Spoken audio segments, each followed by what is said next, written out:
Good day, everyone, and I hope you're all doing well.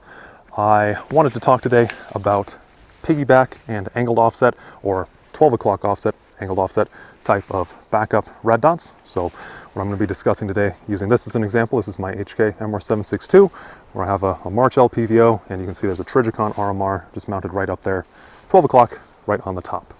The reason I wanted to do this video was I was discussing several months ago now with one of you via email about why I like using a piggyback optic, and I wanted to actually do a proper video on it because I wasn't really able to convey full detail in email compared to what I'd be able to show in an actual video. So here we are now. The reason it took so long to get around to this was simply because this rifle was out getting a bunch of work done on it.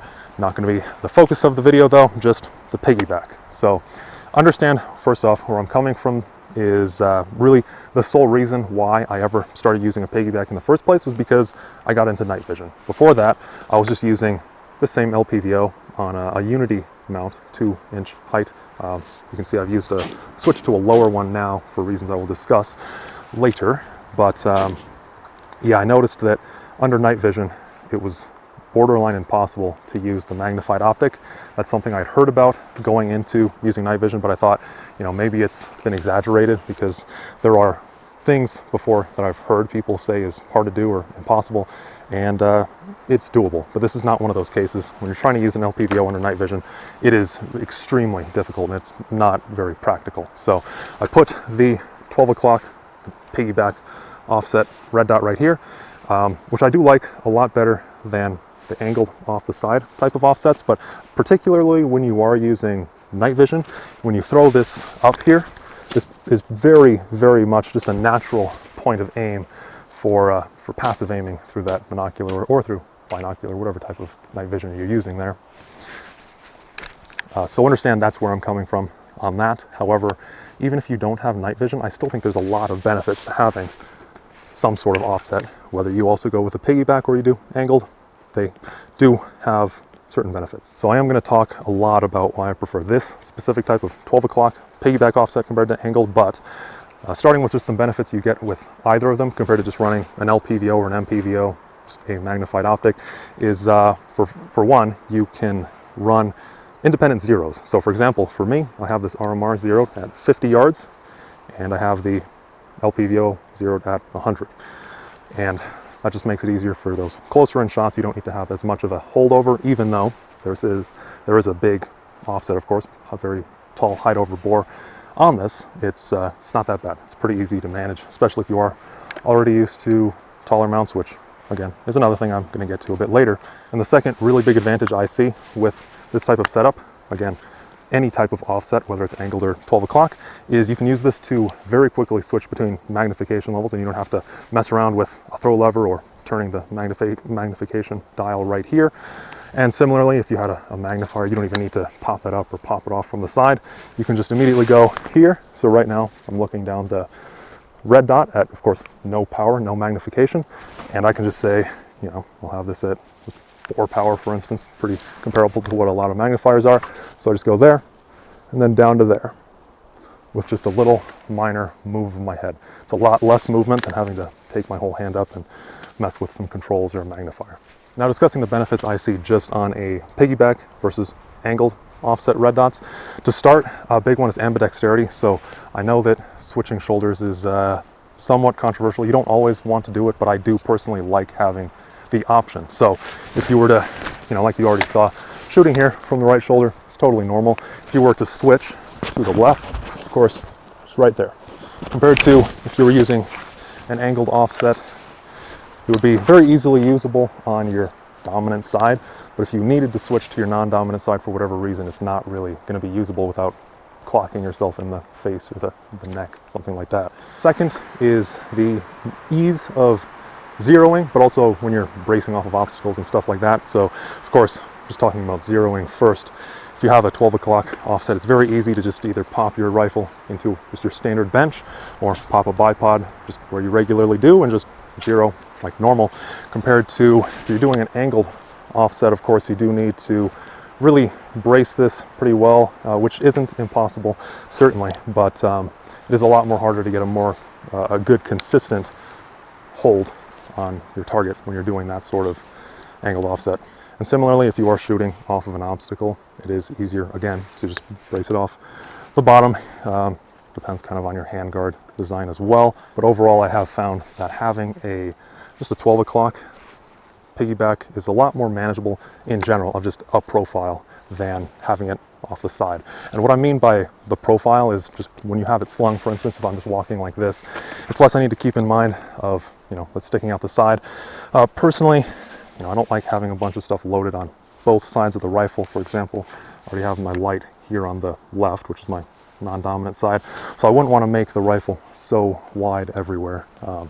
Makes it a bit harder when you're going through brush or shooting through a small obstacle like the VTAC barricades, which I know that's not real life. But regardless, I just find that this piggyback is a much more natural position to have a backup sight compared to off to the side, simply because you're more used to, if you've shot guns a lot, which you most likely have, it's just more natural because you have the optic here, you're used to it being on top of the gun. It's a lot more to keep in mind if you start having stuff hanging off the side here. And then the last big advantage I wanted to talk about that you have on a piggyback versus an offset, this one's going to be pretty specific to the exact caliber of the rifle you're using and the recoil impulse overall, but it is something that's applicable to me because this is a 308 versus a 5.56 where you can pretty much just ignore this. But the recoil, if I were to angle this, and this is unloaded now, contrary to what some FUDs have commented in the past, you cannot actually get shot through the camera into your screen in the future after this video has been edited and uploaded.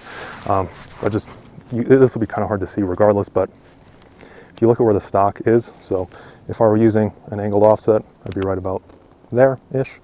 And this is placing the stock right here, right on my collarbone. So not really an issue on a 5.56.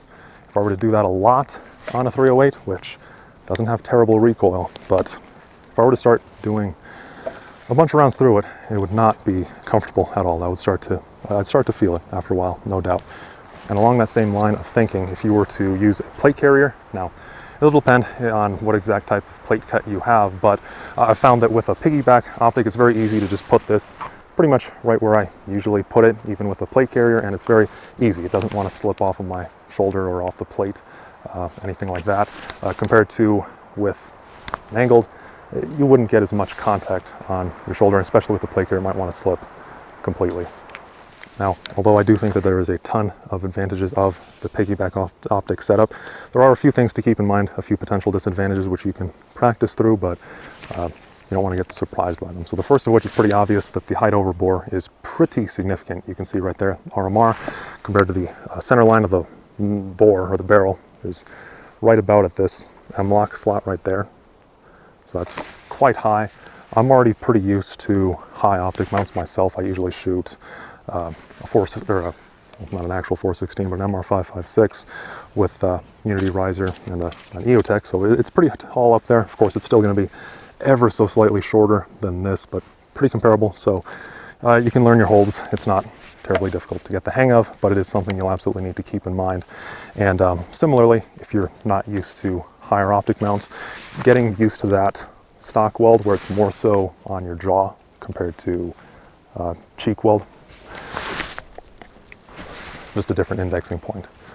And another potential issue you might run into if you're running a piggyback optic, so this goes back to the night vision, which like I said, that's the main reason I ever got this in the first place. But if you have a particularly large, really specifically a particularly long optic, which this one's not, this one's actually on the pretty short side, which I like, but especially if your optic starts coming way far back here, when you're using your night vision, you could potentially clock yourself. You can imagine that monocular right here. If this were further back, it'll hit you during recoil. And again, that's going to be pretty dependent on the exact rifle you have and how much recoil it has. I used to have this mounted quite a bit further back myself because I used to primarily use the LPVO only, and I had it further back. That way it's more so in line with my eye relief when I'm standing. Right now you can see I actually moved this significantly forward compared to, if you look at my old videos, it used to be quite a bit further back, because now it's optimized for use in crouching, prone, shooting off a bench, shooting off of a braced barricade, stuff like that. And then I can just use the RMR for everything else. And then this way, I don't hit myself in the face with my monocular either. That is potentially a place where you might see an advantage with an angled. So if you specifically have a monocular, like a PVS-14, so for example, I know Unity for their LPVO mounts make an angled offset that goes really far off the side. Maybe you could make it work for you with a monocular because you're slipping your magnified optic out of the way. That, yeah, maybe you could make it work. Of course, if you're using binoculars like a PVS-31, you're probably going to run into a similar issue either way because you got all that going on there. Now, one place where you might actually like an angled offset, especially if you do like the lower mounts and you're more used to just an actual cheek weld, you can actually maintain with the correct good mounts. You can maintain the same height over bore. However, it's not going to be the same feel for your weld, of course, because even if you have, for instance, so I'm looking through the LPVO right now, if you were to tilt it like that, so sure, your neck doesn't need to move then at all. However, you're still going to have a different feel because then the comb of the stock is just pushing into your face a lot differently. So it'll still be something you'll need to get used to either way. And with either of these setups, whether you're using an angled offset or a piggyback setup, keep in mind, you're going to be having to do some movement. Personally, I find doing this type of move, just a slight move with my neck, just down, up. I don't know if one is really faster or not than the other. I think it really just depends on if you want to tilt the rifle or if you want to tilt your neck and your head. And also keep in mind, whenever you start to angle the rifle, you are going to start to feel a little bit of wrist tension. This is something that I've noticed quite a bit myself when I'm shooting with a gas mask, and it's not much. It's really not much wrist tension, especially on these more modern, more vertical pistol grips, but it's still something that's there. So it's not ideal. It's also not totally impossible. You can still definitely shoot just with that little bit of wrist tension, but if you happen to be wanting to make more accurate shots, then just keep in mind that it is there. It is something you're going to feel a little bit. I wanted to circle back and talk more now about optic height again. So like I kind of talked about a bit at the start of the video, if you recall, I did say I used to run a Unity fast LPVO mount, which is a 2.05 inch height, which is one of the tallest, in fact, probably the tallest LPVO mount out there. And I really liked it at the time because, like I said, I was only using the LPVO. It optimized it for standing, but I've since switched to a Reptilia mount, specifically their 1.5 inch. Now, why did I do that? Because I have talked in the past that I don't like low scope mounts because of my neck issues. They tend to hurt me quite a bit, unfortunately, but I'm actually fine with this. And the reason for that is, so first, I do tend to use the LPVO more now, just in crouching and prone and all that, so my neck is naturally lower anyway. But second of all, it's actually not terrible on this MR762 because the rail height is, I want to say it's 3/8 inch if I'm remembering correctly. What would normally feel like a 1.5 inch height mount on an AR, it would feel more around like a 1/8, for instance, on here.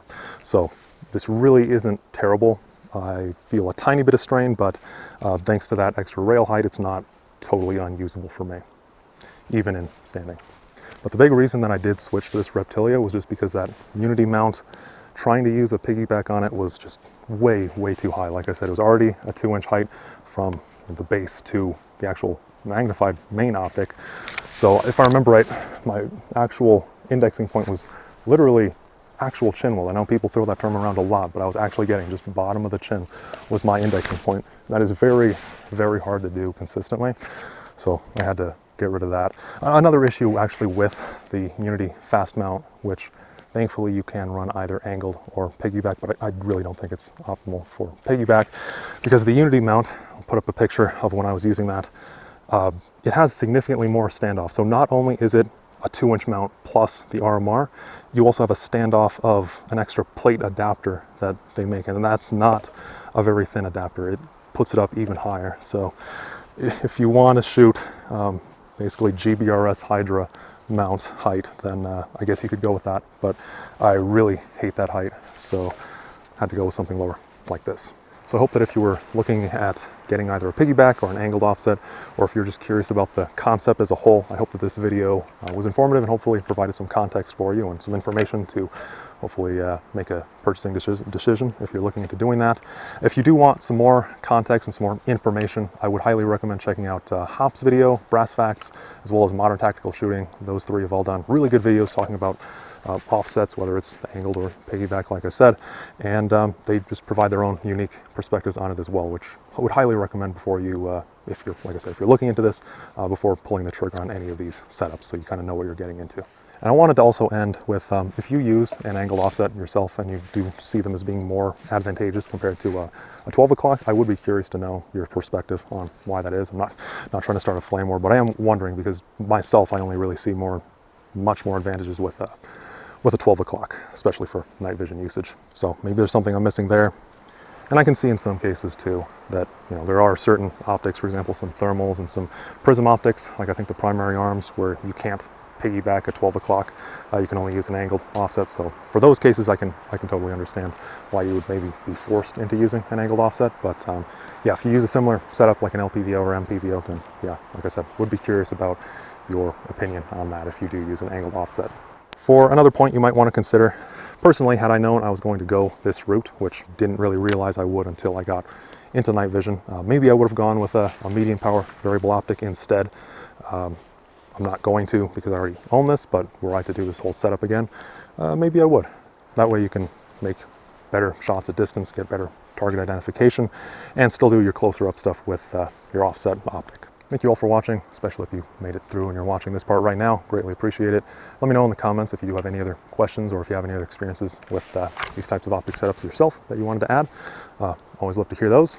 Otherwise, if nothing else, take care, and I hope to see you all in the next one. See you then.